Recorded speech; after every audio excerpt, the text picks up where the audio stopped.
everybody and welcome. Today we're making a delicious beef shank korma, which is a coconut and cashew sauce.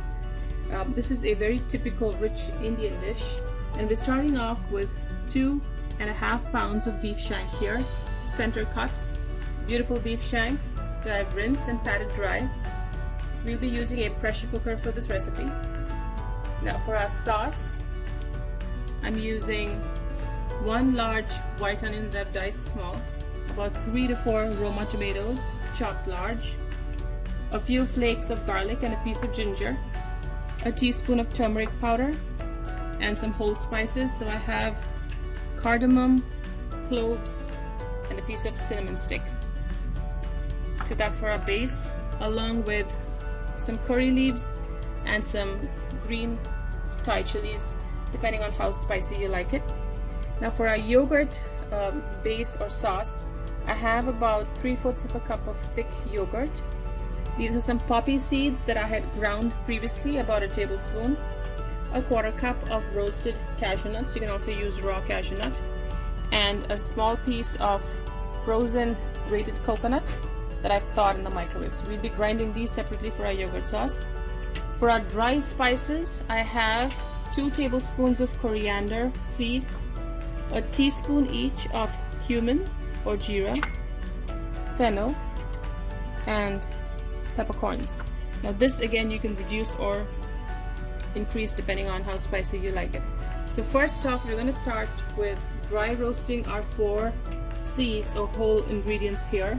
I have a small pan that I'm heating on low, so I'm going to add the coriander seed, cumin or jeera, fennel or salt, and the whole peppercorns. So we're going to let that sit. And now in the pressure cooker I have some oil that I've been heating. So we're going to start preparing our base. And remember, we'll be cooking the shank in here.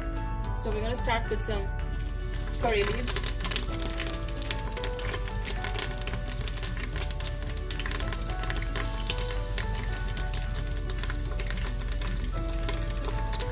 And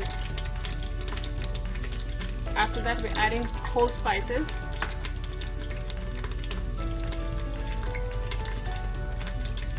And after a few seconds you're going to add your onions, and we're going to saute our onions down really well till it's nice and brown. So meanwhile we come back here. So while we have our 2 pans going, we are going to blend our green chilies, some of our green chilies, the tomato and the ginger garlic.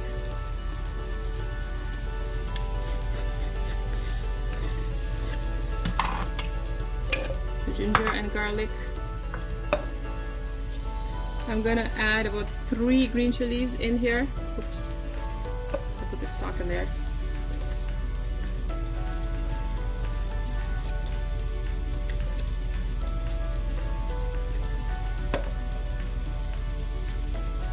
Third one, and the tomato. So we want a nice puree.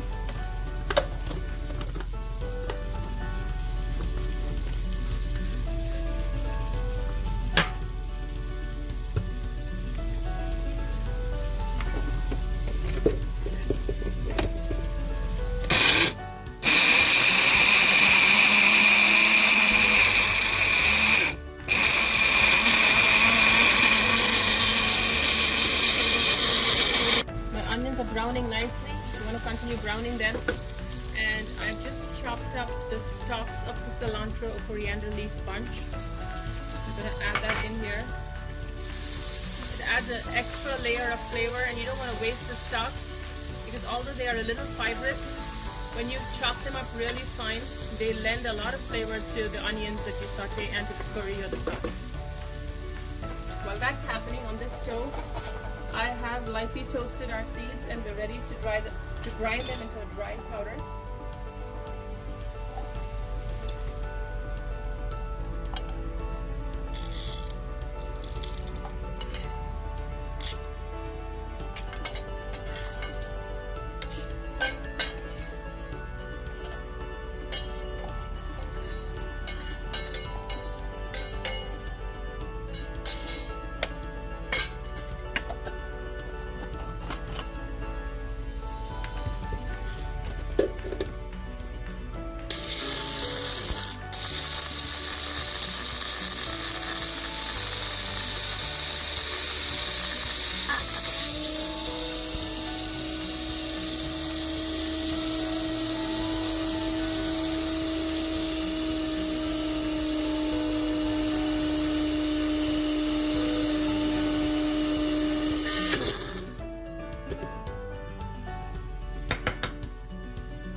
nice fine powder here. I'm going to set that aside, and my tomato and ginger garlic puree is also ready to be added. Let's go back to our onions. I'm going to brown this up nicely. Another couple more minutes. As our onions brown, we can now, it's cooked and it's slightly brown, so we can add the turmeric powder and our tomato ginger garlic paste. So remember, it has raw ginger and garlic, so it needs time to cook.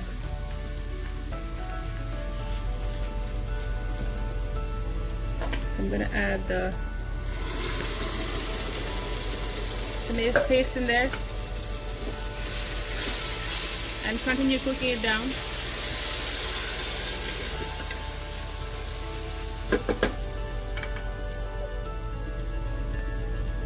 For a few minutes. As the tomato cooks, as you can see, oil is beginning to rise to the top, which is a good sign. Spice powder that we dry ground. Cook it on medium low. You want everything to cook well and not taste raw in your korma. Now while we're getting this done, it's time to make our yogurt, coconut and cashew paste.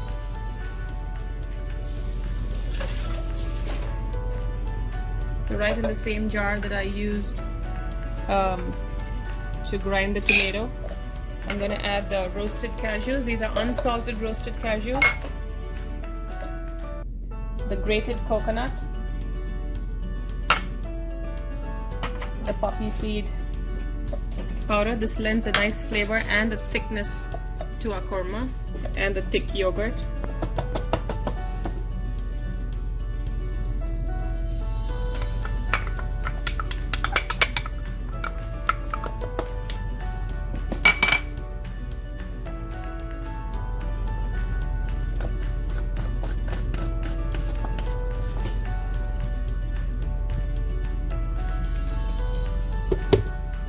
We just move the blender over.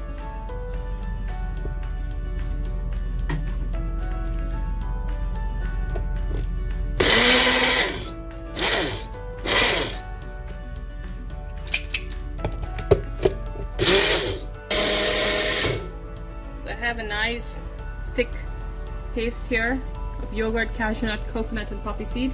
So we're going to keep this for the end after our shank is cooked. Shank is ready to go in. If you take a look at the pot or the pressure cooker,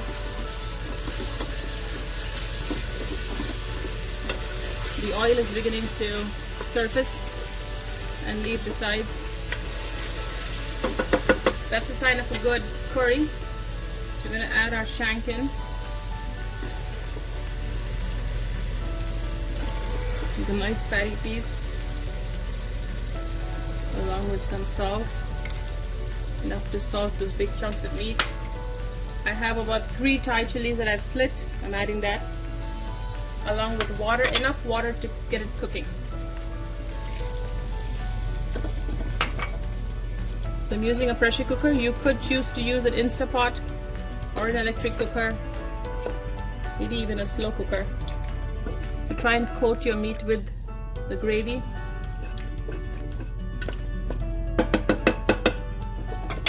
I'm adding in just a little more water. I want to make sure that it does not burn. I'm going to cover and cook until the meat is tender, possibly around 30 minutes or so on medium flame, but depends on your cut of meat. We're now ready to look at our beautiful shank. Just look at that, so pretty. And the heat is still on. So we're gonna take a look at the tender shank here. We're going to add our paste with yogurt, cashew, poppy seed, and coconut. Bring it to a gentle simmer and give it a nice mix. You don't want to break it up either. Giving it a gentle simmer. Stir, and it should come up to a simmer. So once it starts simmering, we should be ready to serve. So it's been simmering for a couple minutes. We're going to throw all of the chopped cilantro leaves in. Give it a gentle stir, especially if your meat is literally falling off the bone. And we're ready to serve. So I'm just going to see if I can lift this up.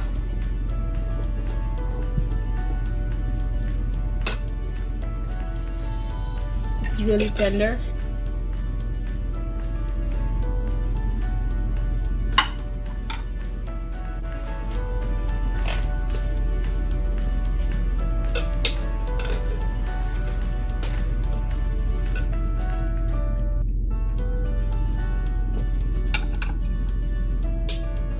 A delicious korma. Korma is typically a creamy yogurt or coconut milk based curry. I'm going to spoon some of that sauce into it.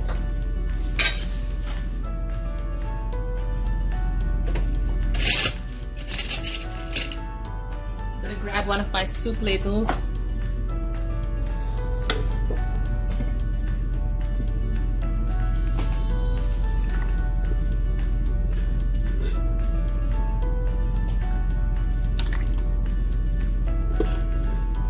See if there's any meat here. A few pieces of meat, tender.